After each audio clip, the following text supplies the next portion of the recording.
Muy buenos días a todos. Primero que nada, agradecerles la oportunidad de poder compartir con ustedes algo del trabajo que realizamos en esta sesión general del Hospital General Regional 110. Yo soy el doctor Julio César Mijangos Méndez y soy adscrito al servicio de terapia intensiva de este hospital, además también de ser adscrito en el Hospital Civil de Guadalajara en la terapia intensiva. En esta ocasión, el tema que vamos a tratar es el aspecto de la monitorización de pacientes con estados hipertensivos durante el embarazo.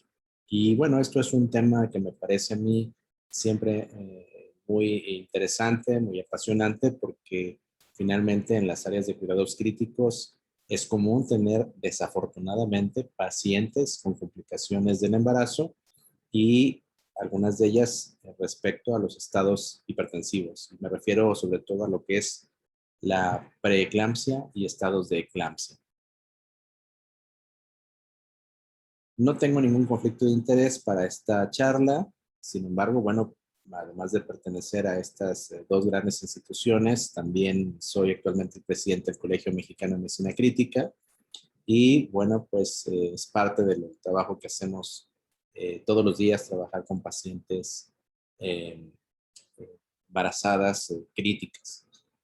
Eh, Creo que es muy importante siempre tener en consideración que cuando hablamos de la mujer embarazada, tenemos que considerar que el tratamiento, el manejo, el cuidado de estas pacientes va más allá de solo lo que estamos haciendo en el momento con esa paciente, sino que es parte de todo un trabajo y una labor que se realiza como un compromiso que el país, que nuestro país ha firmado para la Organización Mundial de la Salud y la Organización de las Naciones Unidas respecto a los objetivos pues que tienen que ver con un desarrollo sostenible y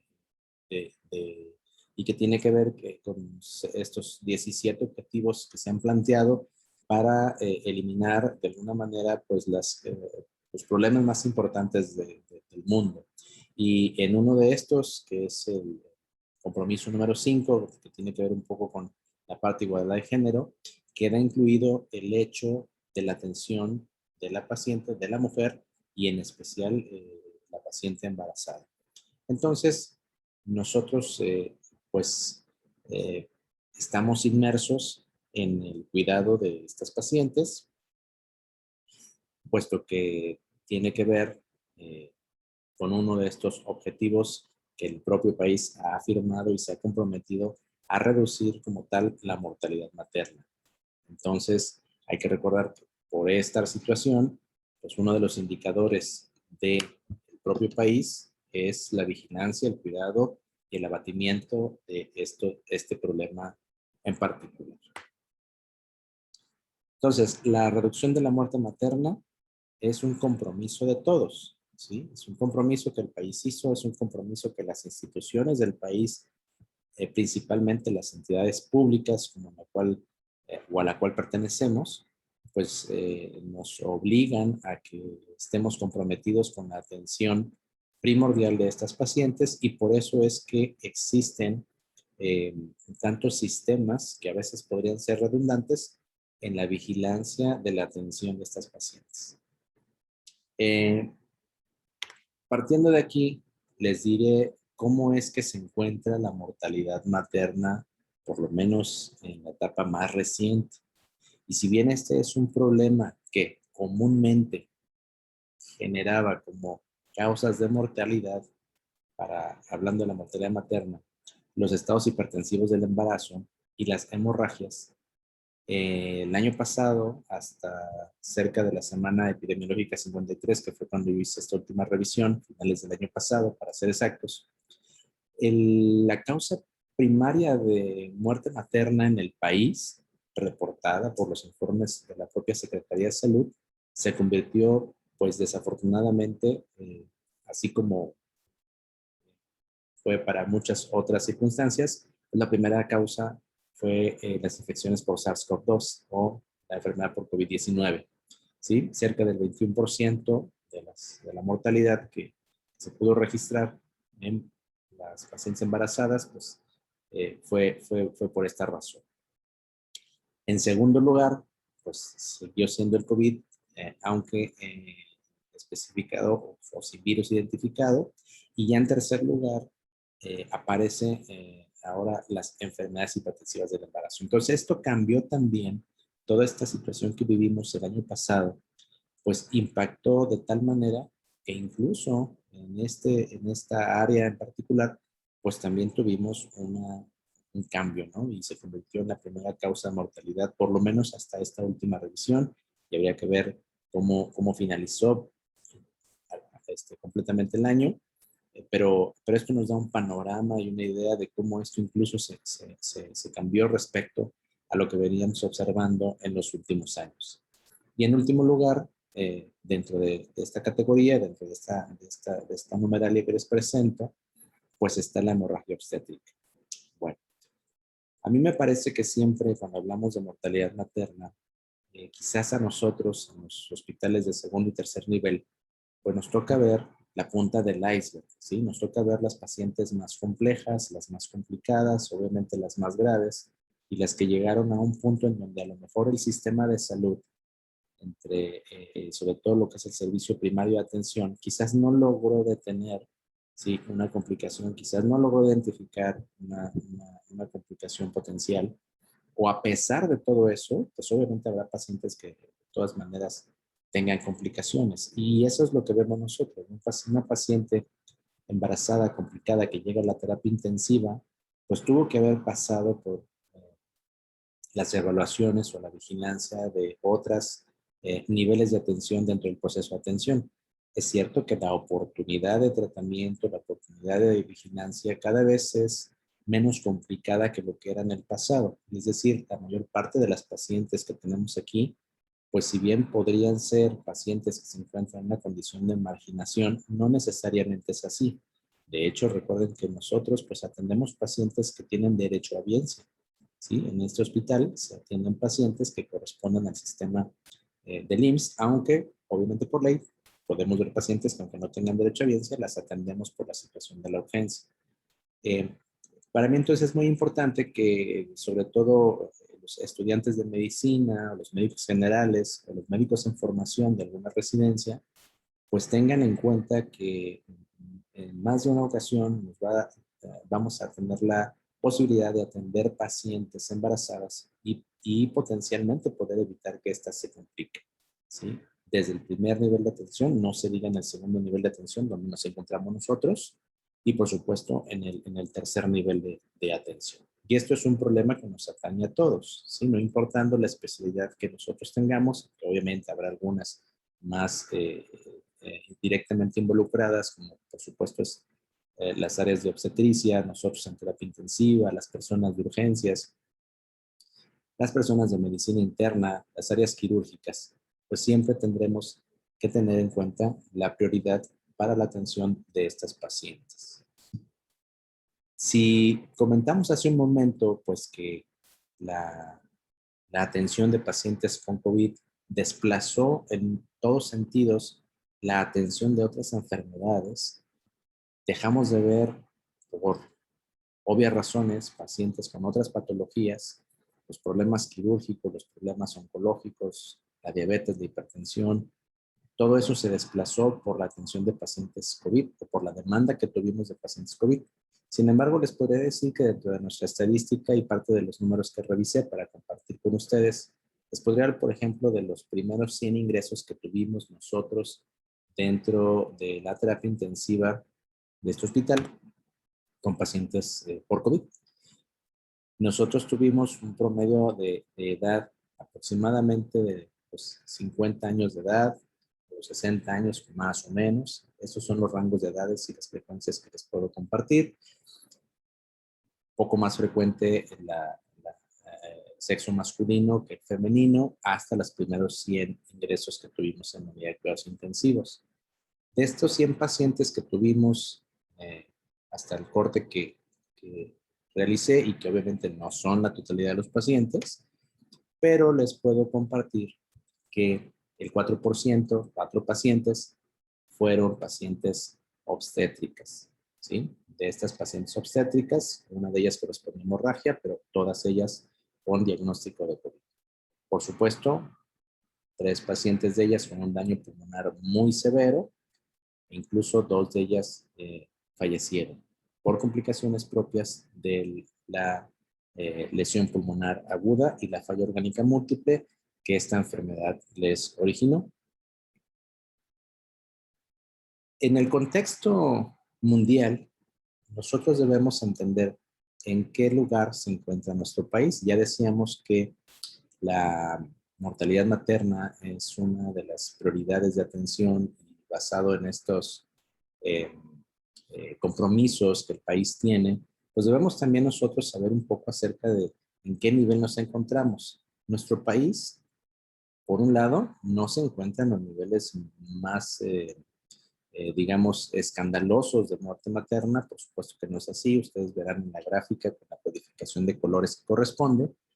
Pero tampoco nos encontramos del otro lado. Tampoco nos encontramos en la situación de países desarrollados o del primer mundo donde han podido abatir la mortalidad materna de forma muy significativa.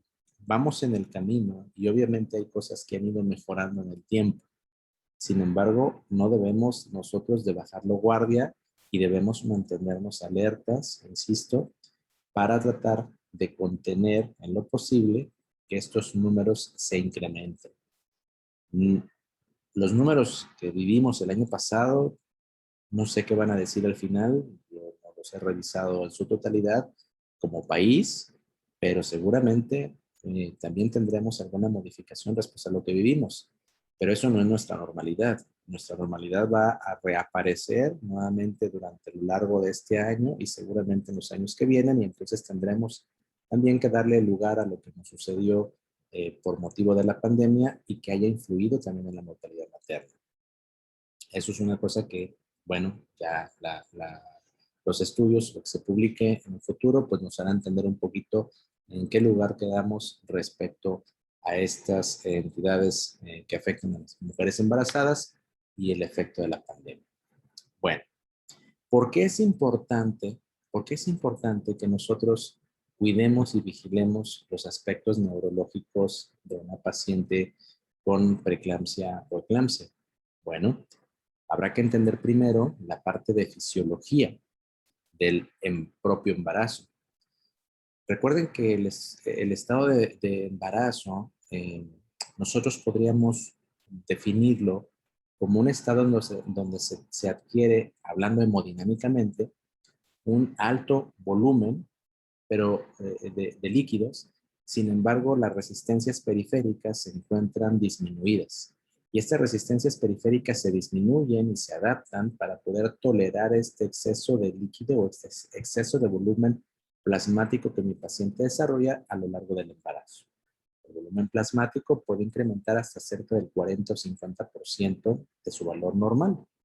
Y obviamente, para una medida de compensación y que esto no nos genere mayor problema en el manejo de este exceso de volumen circulante, pues es la caída de las resistencias vasculares. Por supuesto que esto lleva también consigo el incremento del flujo de sangre a diferentes órganos. Cada órgano tendrá bajo su, digamos, su propio forma de compensar pues la captación de este incremento en el flujo sanguíneo circulante. Sin embargo, la integridad de la pared de los vasos sanguíneos también se puede mantener, aunque obviamente, insisto, hay una disminución de las resistencias periféricas, las paredes de los vasos sanguíneos se mantienen íntegras, pero también tenemos algunas alteraciones en lo que respecta al sistema de coagulación.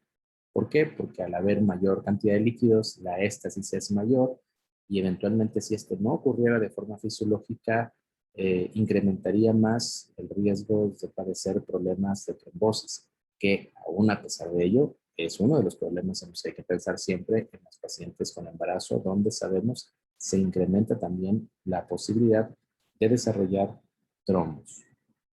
De tal manera que con estos antecedentes y con estos factores fisiológicos del cambio hemodinámico de las pacientes, conllevan, por supuesto, también un riesgo entre los eventos trombóticos de desarrollar complicaciones neurológicas como pueden ser las trombosis de seno venosos o otro tipo de complicaciones, ¿sí? Que tienen que ver un poco con la adaptación a todos estos cambios hemodinámicos, pero en particular a nivel cerebral. Bueno, ¿y qué es lo que ocurre en la parte cerebral? Pues vamos a entender que si el gasto cardíaco de nuestra paciente se incrementa hasta lo suficiente para que le afecte a otros órganos, vamos a decir, por ejemplo, que el flujo sanguíneo al útero puede aumentar hasta 10 veces de lo habitual durante el tercer trimestre del embarazo, pues hay órganos que no lograrían, ¿sí?, mantener esta cantidad, digamos, de manejo de volumen. Y el cerebro es un órgano que no tiene esa tolerancia a la capacidad de recibir un flujo de sangre tan elevado. Entonces, recuerden que el cerebro tiene un mecanismo de autorregulación para compensar estos cambios de flujo y estos cambios en el gasto cardíaco, así como también estos cambios en el resto del sistema circulatorio, ¿no?, del cual nosotros nos referíamos. Tenemos una situación de resistencias vasculares disminuidas de lo habitual o de lo normal. Entonces, estos cambios adaptativos son los que van a permitir a cada órgano en particular tener un proceso de adaptación al incremento del gasto cardíaco, al incremento del volumen circulante y por ende a la capacidad de poder procesar este flujo de sangre a través de ellos. En relación a los cambios que el cerebro necesita realizar para poder adaptarse a este incremento de volumen y este aumento del flujo sanguíneo, hay zonas del cerebro que son más susceptibles de desarrollar, pues, digamos, cambios adaptativos, sobre todo lo que tiene que ver con las regiones posteriores del cerebro y más directamente, diría yo, al sistema circulatorio cerebral, especialmente las arterias cerebrales posteriores, que cuando hay situaciones o hay condiciones eh, fuera de lo común, me refiero al hecho de la aparición de la hipertensión en presencia de los cambios adaptativos a el propio embarazo, nos va a llevar a alteraciones en la dinámica de flujos, ¿sí?, o en la dinámica de líquidos en estas zonas.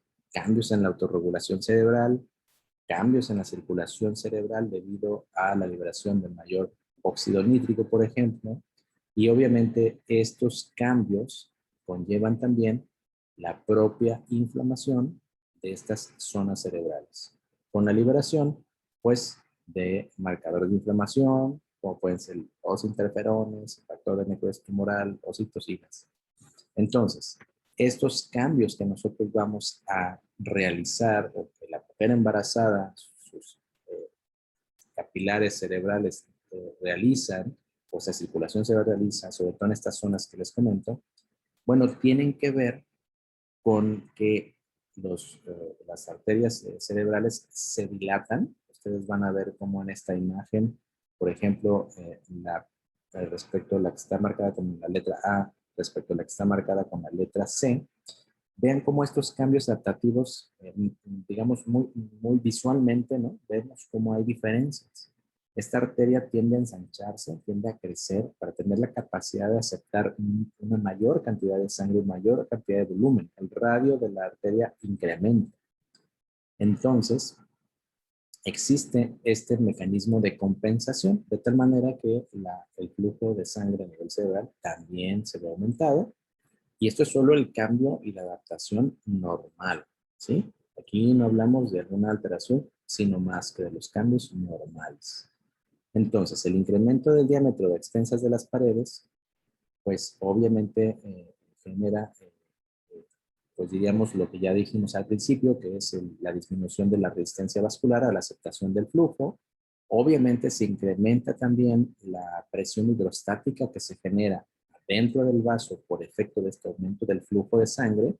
La densidad de los capilares también aumenta, es decir, empieza a desarrollarse mayor número de capilares. Vean ustedes cómo los capilares en las regiones que se desprenden de los vasos más importantes, los capilares tienden a incrementar, ¿sí? Se incrementan. estos capilares se incrementan porque también son otra forma de redistribuir el flujo de sangre que está recibiendo estas arterias cerebrales.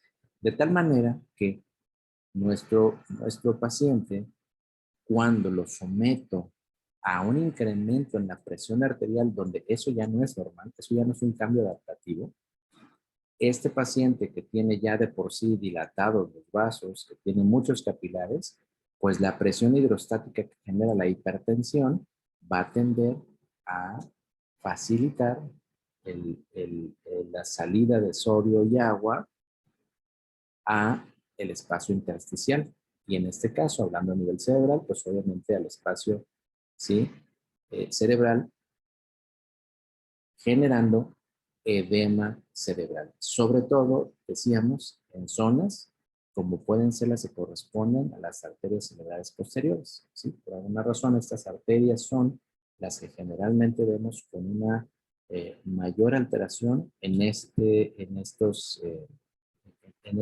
situación, en esta circunstancia.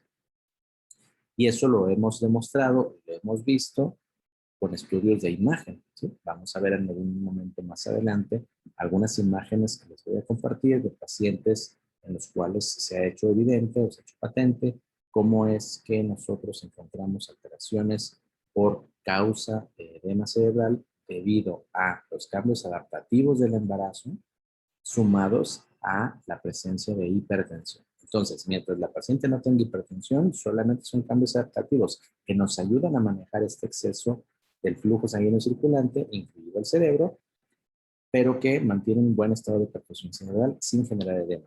En el momento que nosotros agregamos el factor de hipertensión, eso incrementa la presión hidrostática y genera entonces la salida de digamos, de aumento de la presión estática y salida de líquido al intersticio, generando así entonces el edema cerebral. Entonces, hay que entender algunas cosas, por ejemplo, en cuanto a la barrera hematoencefálica, donde de manera normal, ustedes vean las imágenes, como del lado izquierdo tenemos un capilar normal, pues que tiene las uniones estrechas, una gran alta resistencia eléctrica, pues obviamente hay cierta capacidad para restringir el flujo tanto de proteínas o de iones y de líquidos, pero se puede modificar debido a esto que conocemos por el de Frank, por la ley de Starling, que es la presión que comentamos por el aumento en la presión hidrostática. Bueno, en el cerebro, la barrera hematoencefálica, ¿sí? A diferencia de los capilares normales, pues no tiene fenestras, ¿sí? Si ustedes se fijan, no hay espacios por los cuales se fuga absolutamente nada, ¿no? Eso es parte de la barrera, parte del mecanismo que hacemos para proteger a las propias neuronas. El sistema de transporte a través, ¿sí? De las células es mucho más lento, ¿sí? Tratando de alguna manera de evitar que las situaciones de edema sean tan bruscas o tan súbitas que la dañen fácilmente, como podría ser en otras zonas de la economía. Y esto nos permite de alguna manera protegernos de este edema vasogénico, ¿no? Algo de lo que platicamos que ocurre cuando la paciente está ante la presencia de cambios adaptativos al embarazo más hipertensión. Bueno, cuando esto ocurre, pues a pesar de tener una barrera hematoencefálica que tiene este mecanismo de protección o de autoprotección al cerebro, pues este mecanismo se ve sobrepasado debido a el incremento en la presión hidrostática y, por supuesto, en los cambios que ya sucedieron previamente para tratar de tratar y contener el exceso de volumen y el exceso de agua que genera en estas pacientes. Bueno, una vez que entendemos un poco de cuál es la causa y cuál es el mecanismo por el cual estos cambios de adaptación a nivel cerebral nos llevan a generar, ante la presencia de un estado hipertensivo, el edema cerebral en la paciente embarazada, pues ahora la pregunta es cómo nosotros podemos vigilar, evaluar a estas pacientes y el desarrollo de estas complicaciones neurológicas. Bueno, por supuesto, en primera instancia tenemos la evaluación clínica. Nosotros debemos estar vigilantes de que el estado neurológico de nuestras pacientes embarazadas, complicadas con preeclampsia, pues se mantenga íntegro, ¿sí? Un buen examen neurológico siempre es primordial, siempre es necesario y estarlo repitiendo tantas veces como sea necesario. Por supuesto, existen cosas muy obvias, muy evidentes que hacemos todo el tiempo, ¿no? Desde preguntarles por la cefalea, por la visión borrosa, por mareos, por náuseas, por vómitos, de hiperreflexia. En fin, tenemos muchos datos, signos y síntomas que nos pueden hablar acerca de los cambios de edema cerebral. Algunos más importantes que otros, y la expresión más grave de todo esto, pues sería que la paciente presentara crisis convulsivas. Una paciente que presenta crisis convulsivas, es decir, un estado de eclampsia, pues por supuesto que, digamos, dispara todas las alertas, porque estamos ante la presencia de una disfunción neurológica aguda severa, ¿no? Es el término que se le da a esta circunstancia, donde la paciente tiene un cambio neurológico muy importante, eh, ante la presencia de hipertensión. Bueno, explicado por el mecanismo fisiopatológico que ya repasamos. Los estudios de imagen, por supuesto, son indispensables y yo diría que son obligados porque muchas de las veces no tenemos la certeza de qué es lo que ocurre al interior del cráneo de la paciente, en el cerebro. Podría ser efectivamente solo edema cerebral, pero recuerden que ante estas circunstancias que ya dijimos se presentan en la paciente de una crisis hipertensiva, puede también haber eventos hemorrágicos, ¿sí? Algunos eventos hemorrágicos pueden ser subdiagnosticados si no tenemos un estudio de imagen. Máxime si estas pacientes además cursan con algunas de ellas por complicaciones mismas del embarazo, con trombocitopenia, trastornos de coagulación, pues podríamos eventualmente no identificar algún trastorno de tipo sangrados o de hemorragias cerebrales. Si la paciente además me da síntomas de focalización, una crisis convulsiva lo podría dar y de forma transitoria, pero sin embargo, si yo observo algo así, es indispensable tener un estudio de imagen, mínimo una tomografía de cráneo, pues para saber que efectivamente no tenemos una lesión que amerite eventualmente un tratamiento quirúrgico, ¿no? Hemos visto pacientes que llegan con hemorragias cerebrales severas, devastadoras y que quizás lo más grave es no haber podido tener el diagnóstico de forma oportuna, ¿no? Entonces, esto es parte importante del cuidado y la atención y vigilancia de una paciente que tiene manifestaciones neurológicas asociadas a hipertensión en el embarazo. Existen otras herramientas ahora mucho más, yo diría, sencillas y que poco a poco empiezan a estar más disponibles en las áreas críticas, como los servicios de urgencias o las áreas de cuidados críticos, y que tienen mucho tiempo que se utilizan dentro de las áreas obstetricia, que es el ultrasonido. El ultrasonido tiene un valor, yo creo que va a empezar a tomar también dentro de esta evaluación y vamos a ver en un momento más adelante algunas cosas que estamos haciendo con ultrasonido para la evaluación de sus pacientes y en específico de la evaluación neurológica, ¿no? Que es parte de lo que yo hago en mi trabajo de investigación y un tema que a mí en lo particular siempre me ha atraído. Les puedo comentar que parte del trabajo que he ido desarrollando en el tiempo es el uso del Doppler transcranial. Y esta herramienta nos permite darnos o dar un vistazo, dar una mirada al comportamiento del flujo sanguíneo cerebral. ¿Qué ventajas tenemos de utilizar, por ejemplo, el Doppler en las áreas críticas? Pues muy importante, pues que primero es una técnica no invasiva, no necesito poner medios de contraste, no necesito invadir al paciente para poder realizarlo, todo se hace de forma externa. Una vez que se tiene el equipo, pues uno puede hacer tantos ultrasonidos como sean necesarios o como lo necesite, de tal manera que el costo respecto a la tecnología y a la capacidad que tenemos de atención de pacientes, pues no es tan alto, ¿no? Aunque bueno, los equipos no son baratos, pero finalmente son mucho más baratos que una tomografía, por ejemplo, me refiero al equipo, y entonces pues tendremos una herramienta que puede ser bastante útil para darnos información de lo que está ocurriendo con la hemodinamia cerebral de mi paciente. Se hace a un lado de la cama del paciente, es decir, no tengo que movilizar a mi paciente a rayos X, bajarlo a un piso, llevarlo a donde se encuentre la tomografía, etcétera. O sea, es un estudio que me permite hacerlo ahí mismo en su cama sin necesidad de moverlo, más si es un paciente que se encuentra con el uso de aminas, con ventilación mecánica, con parámetros altos del ventilador, pues es una herramienta en todo caso que pues me permite tener o no movilizar a mi paciente. Obviamente el gran problema que tenemos cuando hablamos de esta herramienta, pues es la capacidad que tenemos de disponer equipos, ¿sí? La verdad es que no hay muchos equipos que se tengan disponibles.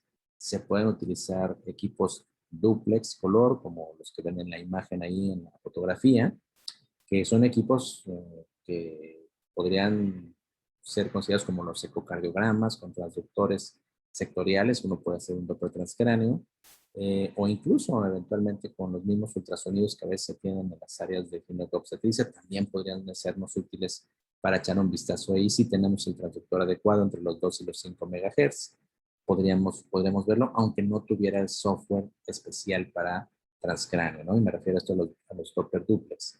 El Doppler pulsado, que es uno de los que vamos a mostrarles en un momento, pues este es un Doppler ciego, porque no vemos la imagen ahí como lo hacemos en este del polígono de Willis, sino que solamente basados en las velocidades, en la profundidad de la arteria y en la dirección del flujo, yo puedo inferir qué arteria estoy evaluando y entonces hacer una exploración de las arterias tanto de circulación anterior como de circulación posterior. El otro gran problema, pues, es la capacitación del personal. Es decir, se necesita una persona que por lo menos en la parte de certificación haya desarrollado 50 estudios, entre 50 y 100 estudios supervisados y evaluados para decir que es una persona calificada. No existen todavía en México los cursos, digamos, de certificación para esto. Sin embargo, bueno, en las unidades de cuidados intensivos donde se forman los residentes en terapia intensiva y que se cumple con este requisito, cuando se considerarían que podrían ser capacitados para hacer este trabajo. Lo que hacemos básicamente es captar la señal con el transductor que lo colocamos a nivel de la fosa temporal, ¿sí? La fosa temporal tenemos 3 zonas, que es la posterior, la media y la anterior, para insonar y explorar a través de estas ventanas la circulación de las arterias cerebrales. A través de la ventana temporal podemos observar la arteria cerebral media, la arteria cerebral anterior y la arteria cerebral posterior. Cada una de ellas tiene una profundidad diferente. El equipo me permite decir en qué profundidad estoy explorando y cada una de ellas también tiene un flujo de sangre en sentido que se acerque al transductor, lo cual voy a verlo como una señal positiva en la imagen del Doppler, o bien si el flujo se aleja del transductor, ¿sí? Voy a verlo como una señal negativa. Y esto, la combinación de profundidad, velocidad, por supuesto, dirección de flujo, es lo que me va a ayudar a entender qué arteria es la que estoy explorando. Bien, el transductor, si se encuentra justo de frente al vaso, me va a permitir captar la mejor señal posible. En la medida que el ángulo para insonar el vaso sanguíneo lo empiezo a perder y empiezo a incrementar mi ángulo hasta llegar a un ángulo de 90 grados, como vemos en esta imagen del lado izquierdo, yo voy a perder totalmente la señal, ¿sí? Entonces, la mejor señal que puedo obtener es justo cuando estoy de frente o detrás del vaso, ¿sí? Viendo el flujo exactamente continuo hacia o alejándose del transductor. Sin embargo, si yo voy perdiendo esta señal y este ángulo, de estar así, los ángulos de frente, 0 grados, pues hasta llegar a 90 donde pierdo la señal. Y esto es muy importante porque tenemos que buscar en qué sitio y bajo qué ángulo es la mejor señal posible, ¿sí? Porque podemos subestimar sobre todo las velocidades si no lo hacemos y no lo corregimos. Tenemos otra ventana para poder asomarnos a las arterias de circulación posterior, en este caso, que es la ventana suboccipital y que se realiza, como ven en la imagen, prácticamente en la nuca. Si de la línea media nos vamos un par de centímetros a la izquierda o a la derecha, podremos evaluar las arterias vertebrales y en la parte central vamos a evaluar las arterias, la arteria basilar. Obviamente el sentido del flujo de las arterias va alejándose del transductor, porque las arterias se entran hacia el cráneo en la parte posterior y el sentido del flujo va alejándose del transductor. Estas señales las voy a ver como una señal negativa en el Doppler de cráneo. Y tenemos otras ventanas también que nos sirven para hacer algunas evaluaciones, ¿sí? Que es la ventana orbitaria, donde podemos ver la arteria oftálmica o el cinturón carotídeo, lo hacemos sobre el ojo, procurando no presionar demasiado para no lesionar al paciente, no lastimarlo, además de no producirle un reflejo vagal. Tenemos también a nivel submandibular la capacidad de evaluar la arteria carótida extracraneal, o sea, la parte fuera del cráneo de la carótida. Y esto es muy importante, sobre todo cuando tenemos velocidades incrementadas de flujo para las arterias cerebrales medias. Es decir, cuando tenemos la presencia de vasoespasmo a una velocidad incrementada, sobre todo cuando va más allá de 120 centímetros por segundo, nosotros debemos sospechar de la presencia de vasoespasmo. Y el poder medir una arteria que está fuera del cráneo me permite saber qué velocidad tiene la arteria cerebral respecto al resto o a las demás arterias que están fuera del cráneo. Entonces, mi testigo más importante es la carótida. Si la velocidad que se encuentra en la arteria cerebral media es 3 veces más que la velocidad que yo puedo registrar en la arteria carótida, eso me habla de que existe vasoespasmo. Y en la medida que la velocidad vaya aumentando más veces respecto a la carótida, puedo ir gradando el vasoespasmo entre algo leve, moderado o severo. Una de las condiciones que nosotros observamos en las pacientes complicadas con preeclampsia o eclampsia es la presencia de aumento de velocidades y, en no pocos casos, la presencia de vasoespasmo. Por eso es importante conocer esto. Entonces, nosotros evaluamos las arterias de circulación anterior y obviamente las arterias de circulación posterior y, por supuesto, las arterias extracraneales cuando pensamos y sospechamos de vasoespasmo. Entonces, esta es la imagen del polígono de Willis, que normalmente, o sea, la mayor parte de las personas tenemos variantes del polígono, o sea, no está como este del libro, pero lo que quiero mostrarles en esta imagen básicamente es que perciban cómo están las direcciones de flujo, ¿sí? Aquí es el lado temporal, del lado izquierdo, del lado derecho, y vean cómo si yo coloco mi transductor aquí, lo que voy a observar es cómo el flujo de sangre se acerca a la zona de exploración del transductor. Esas señales que se acercan al transductor las voy a ver en una línea positiva, ¿sí? Hacia arriba. Ahorita vamos a ver una imagen del Doppler, cómo se ve. Y si, por ejemplo, estoy aquí en la parte posterior, donde dice vertebrales, me pongo aquí en medio y coloco el transductor y quiero insonar esta zona, voy a ver la arteria basilar, pero la arteria basilar tiene un flujo que se aleja de donde yo tengo mi transductor. Y entonces aquí la señal que voy a captar en velocidad será una señal negativa. Y este es el espectro que nosotros observamos, o este es el espectro que nos brinda el equipo una vez que logramos insonar la arteria, ¿sí? Nosotros tenemos una línea que se parece o nos recuerda mucho a una línea de pletismografía, por ejemplo, de pulso o de una línea arterial. Entonces, esta contorno de la onda tiene diferentes componentes, los cuales están descritos ahí arriba de la imagen, que son la velocidad sistólica o velocidad de pico sistólico, la velocidad diastólica final, la velocidad media, que es una derivada de estas dos previas, y el índice de pulsatilidad. El índice de pulsatilidad es muy importante, sobre todo cuando pensamos en procesos de edema cerebral o procesos ocupativos que incrementen la presión intracraneal. Ese es un indicador a veces de que hay hipertensión intracraneal. Entonces, yo tengo una pico de sístole, una fase de diástole, y conforme la presión dentro del cráneo se incremente, la fase de diástole comienza a aplanarse, aplanarse, aplanarse, a bajar hasta llegar a cero. En ese caso yo estaría pensando en que el paciente incluso podría tener o desarrollar algo que se llama arresto circulatorio cerebral o colapso circulatorio cerebral, ¿sí? De tal manera que este estudio me va a permitir conocer el comportamiento de flujo de sangre basado en las velocidades a las cuales se mueven esos eritrocitos dentro de los vasos sanguíneos, pero también si de repente se compromete el flujo de alguna zona, de alguna de esas arterias cerebrales. De tal manera que si yo tengo la velocidad media y tengo el índice de pulsatilidad, combinando estos dos parámetros entre si es normal o anormal, obtengo los siguientes patrones de flujo sanguíneo cerebral.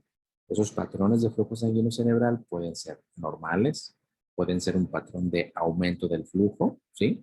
de hiperemia, donde el flujo es más allá de lo normal, pero los índices de pulsatilidad están normales.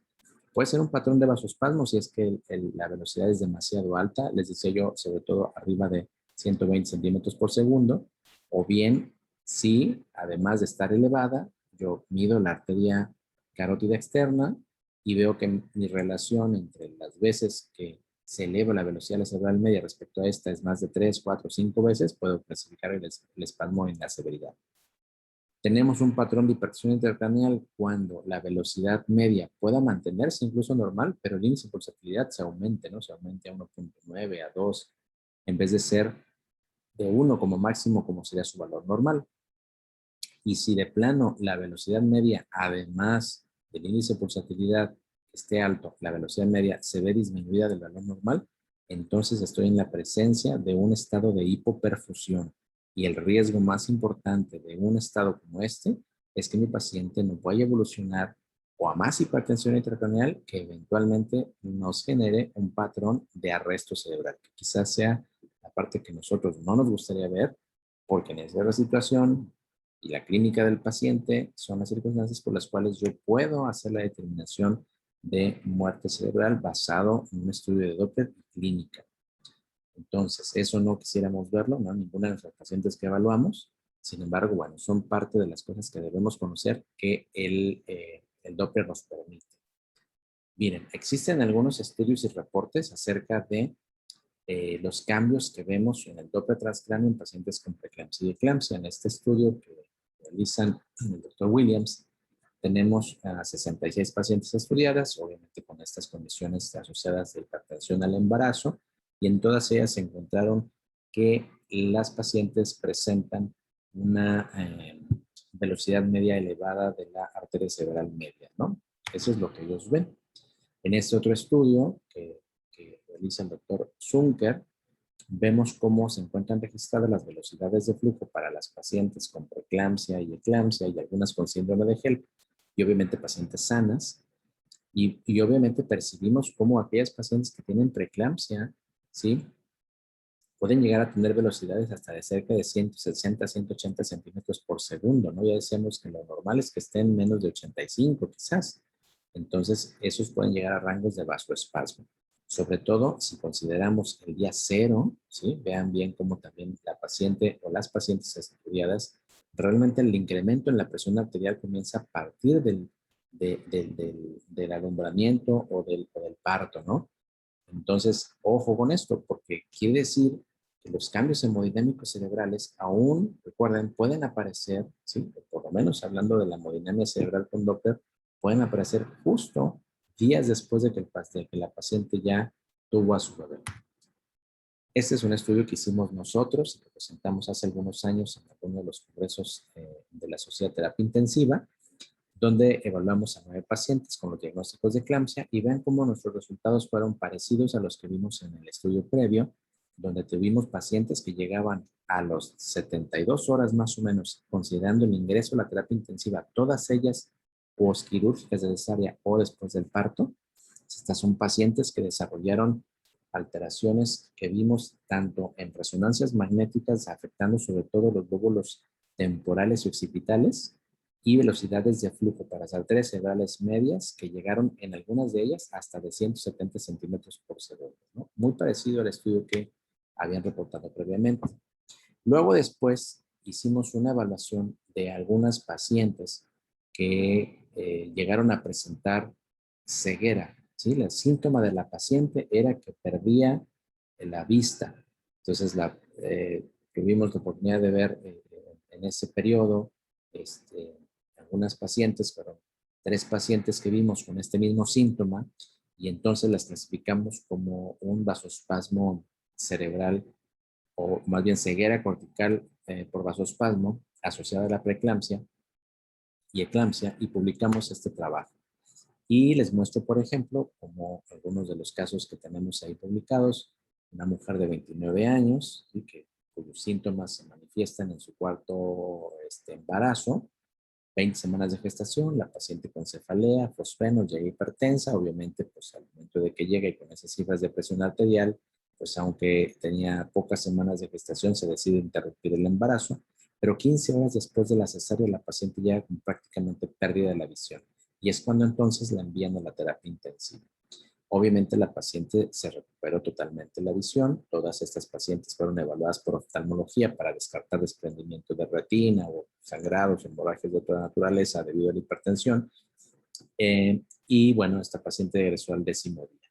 Sin embargo, aunque egresó al 10º día, nosotros les continuamos dando seguimiento con los estudios de Doppler. Ustedes pueden ver ahí cómo esta paciente llegó a desarrollar velocidades hasta de 250 centímetros por segundo al 5º día, que posteriormente al día 10 que se fue de alta, se fueron disminuyendo. No normales, no normales, es importante decir esto, sino que fueron disminuyendo y mejorando, pero obviamente la paciente cuando desarrolló los síntomas más severos fue eventualmente cuando llegó a tener velocidades iniciales, ¿no?, de hasta 200 centímetros por segundo.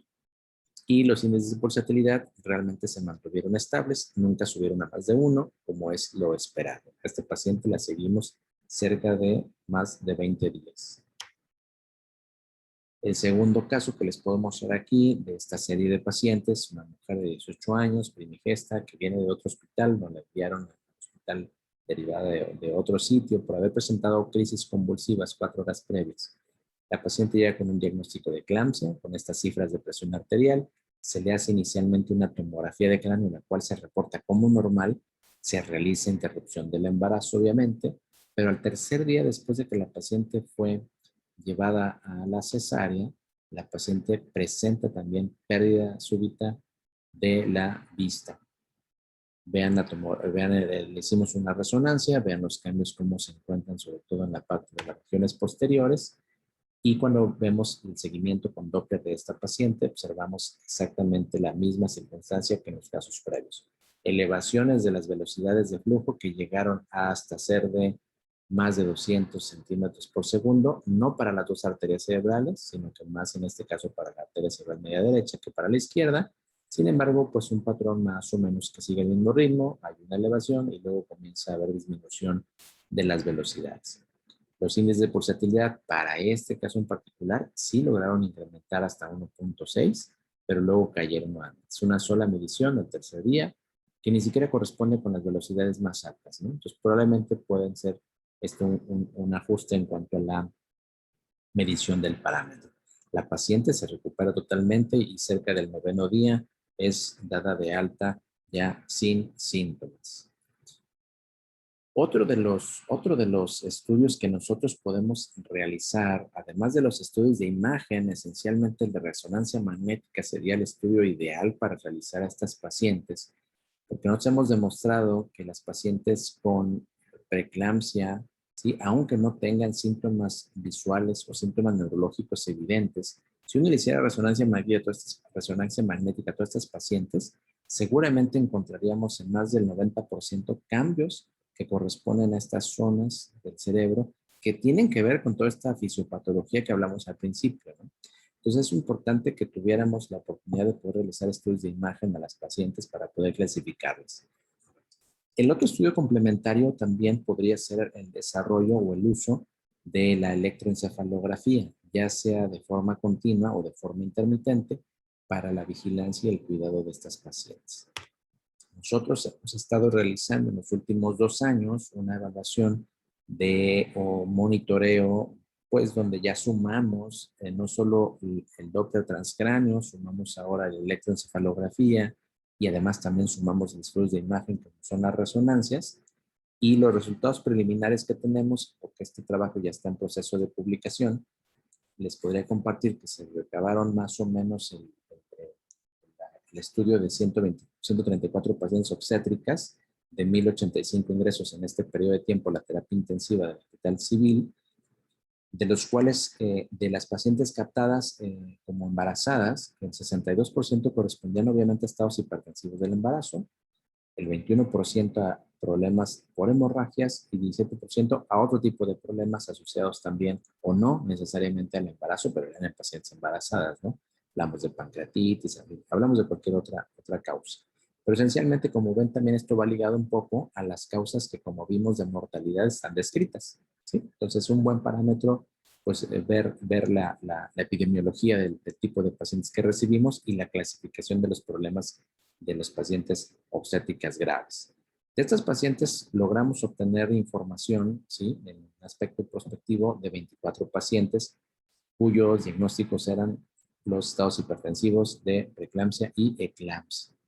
El 70% de las pacientes que nosotros evaluamos y estudiamos en este monitoreo multimodal, hablando específicamente del electroencefalograma, tuvieron un 70% de ellas cambios o alteraciones en el electro, presentando principalmente actividad delta rítmica generalizada que corresponde a una actividad, digamos, mucho más lenta de la normal.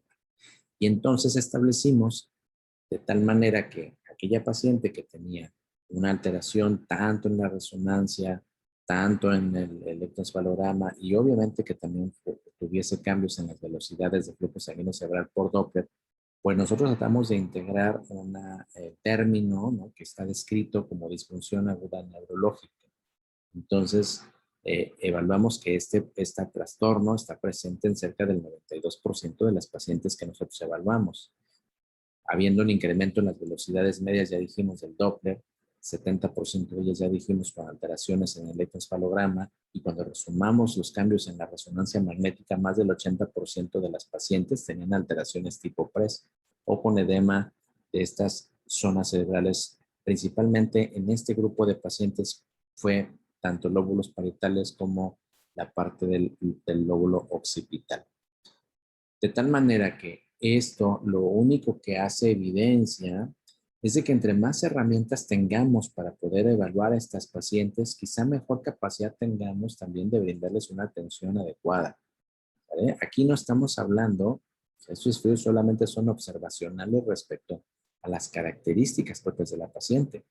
Lo que creo que viene en el futuro, lo que creo que nosotros debemos también empezar a integrar es cómo puede haber intervenciones que eventualmente pues impacten lo menos posible en la evolución neurológica de estas pacientes. Y aquí es donde creo que es la parte más importante de toda esta plática, es decirles que necesitamos tener equipos multidisciplinarios, ¿sí? Todo mundo debe estar en la misma sintonía para la atención de estas pacientes. Yo requiero el servicio de rayos X, necesito a las personas de neuro, necesito a las personas de anestesio, necesito a las personas del quirófano, a las personas de obstetricia y obviamente las áreas de cuidados críticos, incluyendo los servicios médicos interconsultantes como pueden ser cardiología, medicina interna, endocrinología. O sea, si las alteraciones que vemos de las pacientes y la capacidad que tenemos de respuesta mejorará en función de que todos estemos en el mismo canal para atender las urgencias.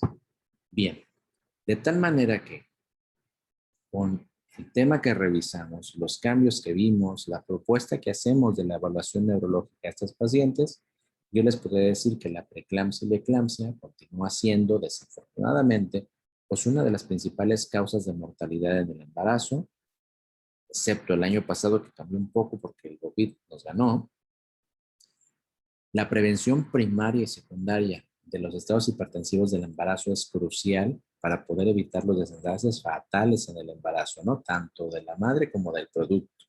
Y es ahí donde creo que el eco debe hacer, sobre todo en las personas más jóvenes y aquellas que se dedican o que están enfocadas a la parte de atención primaria. La estratificación correcta de las pacientes con hipertensión más embarazo es muy importante para clasificarlas. O bien tienen preeclampsia o son estados de hipertensión que se sobreañaden a eclampsia, por ejemplo, preeclampsia, o son solo hipertensiones crónicas, ¿no?, en presencia de un embarazo. O sea, todo eso es importante que lo sepamos, lo identificar, porque el curso de tratamiento y de evolución es diferente. Buscar en la medida de lo posible para entonces, una vez clasificados, pues darle un tratamiento mucho más específico, evidenciando sobre todo la parte de factores de riesgo de mi paciente, pero sobre todo es la identificación temprana de los casos. El cerebro en el embarazo, recuerden, tiene mecanismos que compensan este incremento de flujo sanguíneo cerebral, pero si bien esto es lo que hace que el cerebro tolere estos cambios, y es una parte de adaptación fisiológica, finalmente es lo que lo hace vulnerable cuando aparece la hipertensión, ¿sí? Recuerden que el hecho de que aparezca la hipertensión pues está la mesa puesta para que la paciente se complique, porque ya tuvo que haber hecho cambios propios que le iban a generar la capacidad de poder manejar este aumento de volumen, pero que ahora, por el incremento de la presión hidrostática secundaria de hipertensión, pues lo que me va a generar es edema, ¿no? Edema, sobre todo en estas zonas que ya hemos platicado de identificación de edema y de alteraciones en las resonancias. Los cambios en la hemodinamia cerebral de pacientes con preeclampsia y eclampsia son relacionados no solo al vasoespasmo, sino también, hay que recordar, y haciendo un poco de análisis también, a otros factores, ¿no? Porque empiezan a expresarse otro tipo de proteínas, sobre todo acuaporinas, tipo 4 también, estas zonas cerebrales, y todo eso facilita la aparición de las alteraciones del intercambio de líquidos a nivel cerebral y formación de edema. La adaptación de la circulación cerebral mantiene el flujo sanguíneo cerebral en situaciones normales, ya dijimos, y los altos niveles de factores circulantes y la respuesta a la hipertensión pueden llevar a la formación de edema cerebral si nosotros no logramos frenar este estado, detenerlo o influir en que esto no suceda.